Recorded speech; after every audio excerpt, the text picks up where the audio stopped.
Hello guys, welcome back to another short vlog of my channel life. And आज हम लोग जा रहे हैं दिल्ली, बट उसके लिए पहले पहुंचना होगा, वो भी एयरपोर्ट। लेकिन कुछ लोगों की तैयारी ही नहीं हो रही, और ये चीज मैं इसलिए कह रही हूँ क्योंकि मैं इन सबसे पहले तैयार हुई हूँ। तो चलो मेरा आउटफिट निहार लेते हैं। और सच कहूँ, मुझे तुम्हारा नहीं पता, लेकिन मुझे मेरा आउटफिट काफी पसंद आ गया है। I mean just look at it, it's perfect like my taste, you know. Well, we are ready, bags are ready. इन लोगों को इंतजार है अब बस कैब का, और मुझे मोमोज खाने का।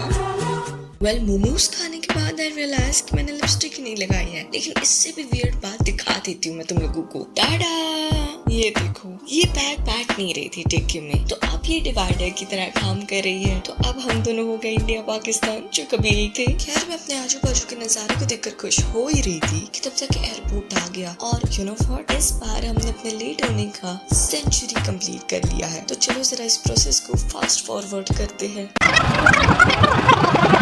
और ये इंसान देख रहे हो, ये इंसान लाइफ पकड़ा गया है माल अपनी जेब में भरने के लिए। नहीं मतलब सच में, इसने सिक्योरिटी चेक को धोखा दे दिया, लेकिन मेरे कैमरे से नहीं बच पाया। और फाइनली ये रहा हमारा एयरक्राफ्ट, वो भी इतनी ज्यादा लंबी लाइन में खड़े होने के बाद। और हमने प्लेन की 2 विंडो सीट बुक की थी और एक नॉर्मल मिडिल सीट, यानी 2 सीट्स पीछे थी और एक आगे। मतलब तुम समझ सकते हो कि पीछे दीदी और जीजू बैठने वाले थे और मैं आगे बैठने वाली थी। लेकिन मैंने बहुत ही स्मार्ट तरीके से जीजू की सीट एक्सचेंज कर ली मुझसे। एंड आई नो कि अभी तक तुम लोगों ने मेरी तारीफों के पुल बांधना शुरू कर दिए होंगे, लेकिन अभी के लिए रुक जाओ और ये देखो तुम्हारे लिए कुछ एस्थेटिक शॉट्स।